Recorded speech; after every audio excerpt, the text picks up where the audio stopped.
Hey, okay people, we're back here in the Organized Chaos Carpentry Shop, and this channel is about getting down to the basics in the trades. Stuff tradespeople wish they knew before they got started in the trades, and some stuff to help you around your home. Today, Hank joined me, and Hank is one of the mentors at Organized Chaos. Hank, how long have you been at Organized Chaos for? I've been here for about 2 years. I was gone for about a year, but I'm back, and I'm anxious to get back to work with the kids, and yeah, hopefully we have a good time and learn something and build some friendships. So this video, Hank is going to show us how to fix a messed up mortar joint in your brick or your block, whatever it is, and it's sponsored by Enterprise Brand. And so Hank's going to take us away over at the mortar joint, and let's go do it. Let's go.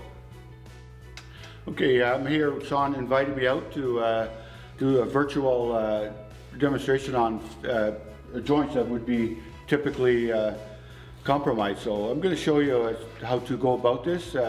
You might have something at home, like chimney or some blockwork in your basement that you might want to repair. So this is something you could probably do yourself. So I'm just going to go through the steps, and maybe when you're bored sometime through this COVID thing, you could give it a shot. All right, so anyways, what I'm going to do first, I've got a block here marked out, and I'm going to cut that joint back so we can clean it, and then we're going to make some masonry and fill it back in. So yeah, so I'll start with chipping it out now. Okay, so here we go. I've got a little pneumatic hammer here. It's got a bit of a teeth on here, so we'll cut into the joint easier than just a flat joint. It's a bit noisy, but anyways, I'll give it a shot. Okay, so here we go. So I'm going to start. I run that chisel at about that's probably about a 45-degree angle to the wall. So if it's too much, it'll just slip off. Too much this way, it'll just penetrate in. So all I want to do is take it back just maybe a ½ inch, and then we'll clean it up, and then we'll make some mud and fill it back in. All right, so here we go.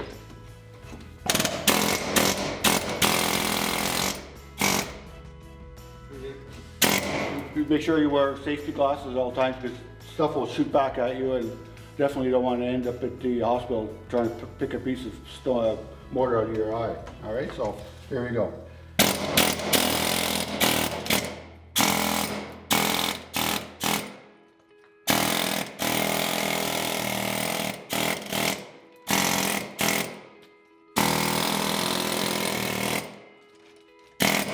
These pneumatic hammers here, if you have a compressor at home, you can pick those up at Canadian Tire. They come with the bits, and they're actually fairly inexpensive. So or you could use you could use if you want to save some money and not.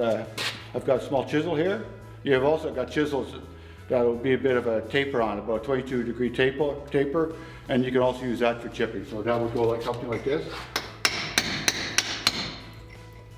and that'll work.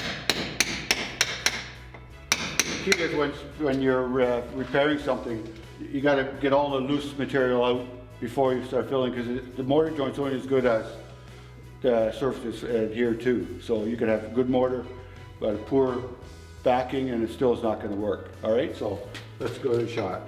There you go. That works very well. But I like to do it the quick way, so we're going to go back to pneumatic, because this is a slow go. But yeah.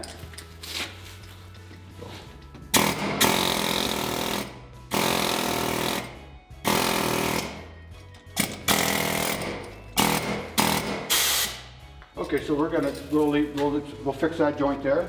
If we're done with this, we'll put that over here. So what I want to do next is I'm going to brush that out. There's dust in there. If I were to put the mortar on there, more likely wouldn't last very long. It would come loose. So you want to brush that off. Okay, so it's the dust is out, but also what's very important, that you get some moisture on the mortar joint so it doesn't dry too fast, because mortar, as you putting it in, especially in the summertime when it's really hot, you want the mortar to dry slowly. But also when you get it wet, it can't be dripping wet. Okay, so I'll get some water. Got some water over here. I think you're better at this than I am. Okay, so I've got just a little brush here, just a paintbrush. Any brush will work. Okay, and just give it a bit of a brush, just like that. In the summertime when it's really hot, it's like say for instance you would be fixing a chimney, a couple of mortar joints, you'd want to get it good and wet. So I would even take a hose, give it a good rinse, and then let it dry a bit. What you don't want is mortar laying on the edge here, or water on the edge here, because even water, what it does, it creates a barrier between the mortar and the blocks. Okay, so the reason why I'm doing it now is because I have to still make my mortar. So I'll give it a bit more. There's a bit more here. Okay, it's pretty warm in this building, so it'll dry pretty quick. Okay, so it looks like we've got it pretty much filled in there with the water. So now what I'm going to do, I'm going to make some mortar. Okay, so we're over here at the mixing table. I've got clean sand. It has to be, it can't be stones and stuff in it. This is what I would buy from a building supplier. It's a fairly fine sand. Some sands are a little bit coarser than that. A little bit coarser wouldn't hurt, but yeah, this is what I'm going to use. And then I've got just clean water, empty pail, and I've got some Type S high bond mortar. We use this a lot for plastering, like if you're plastering, say, a basement, or like use it for laying a flagstone, different things like that, and it's very, very good material. So anyways, typically what you do, you have 3 parts sand, 1 part masonry, okay? And you try to keep that combination fairly accurate. You don't want too much of the mortar, and also not too much of the sand. So it's a bit of a science, I guess. It's not complicated, but yeah, so what I want to do is make enough, well, I'll probably end up making a little more than I need for my repair. So okay, so what I'm going to do is mix it dry first. I've got my trusty drill here and a bit that they would use for many things. I use it to mix masonry sometimes for small jobs. If it's a bigger job, I have like a gasoline mixer. So okay, here we go. So what I've got here is a cup, just a trusty cup. So I'm going to use that for my measuring. So I'm going to take 3 cups of sand. Okay, it's like making bread. Okay, that's 1. So just dump it in there. Ooh, getting it all over my drill here.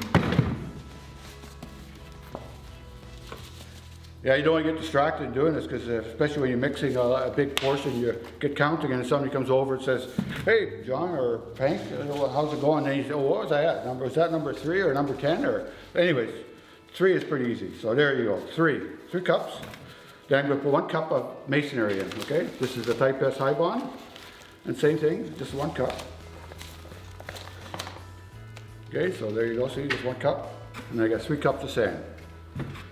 Okay, so put that in. So I'm going to give that a stir dry first. Always mix it dry first, okay?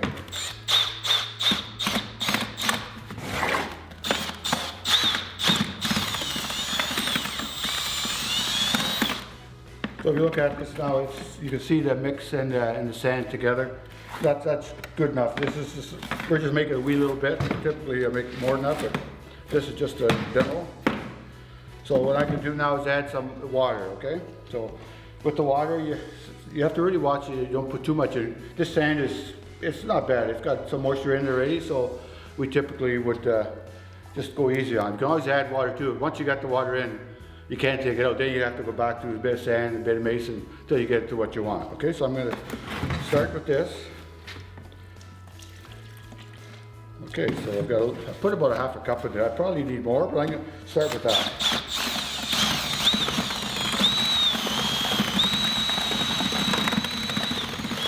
We're actually not that far off here. See what I got here? It's already starting to, see, you can, it's already, and that was only half a cup of water. So you get 3, 1, and about a half with mason water or sand that dry. Hey Hank, I wanted to ask you a question.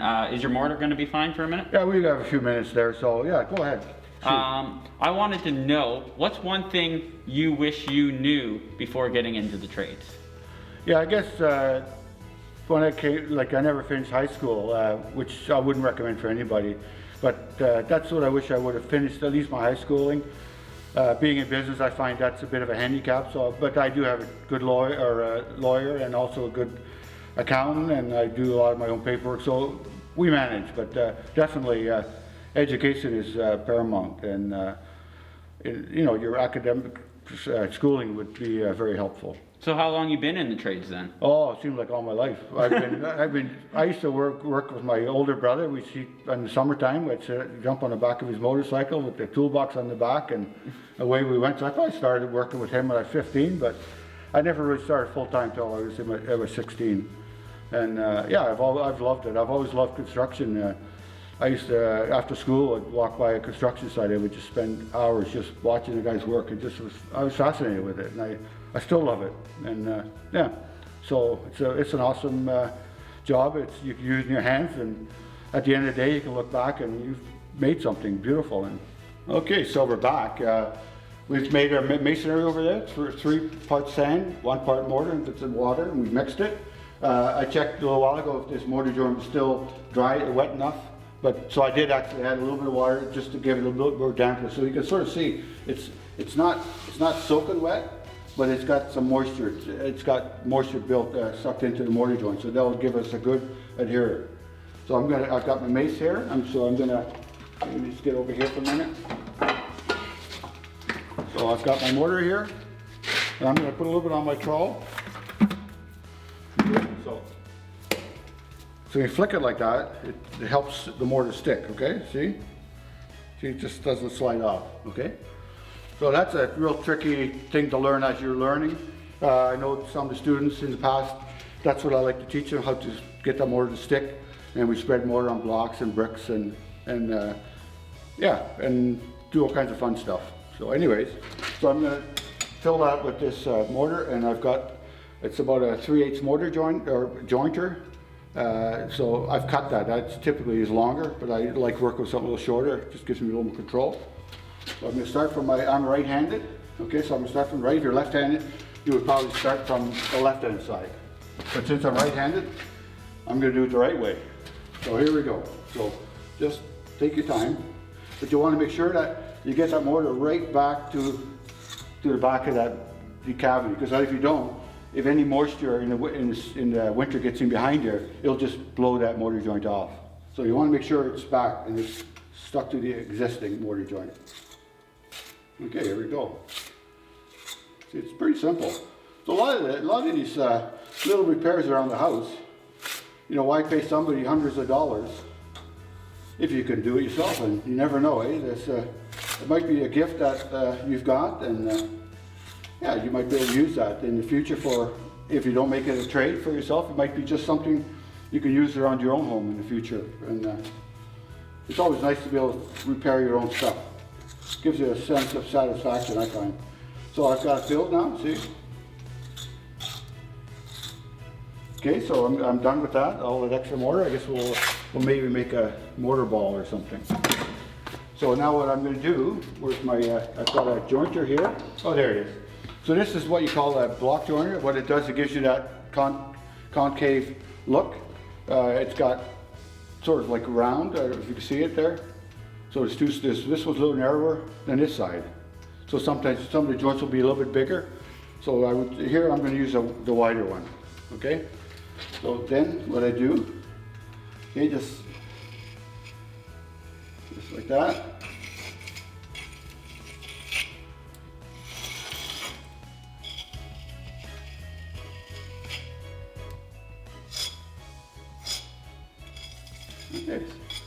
Okay, so we're going to let that just dry just a little bit, and then it's almost ready to go.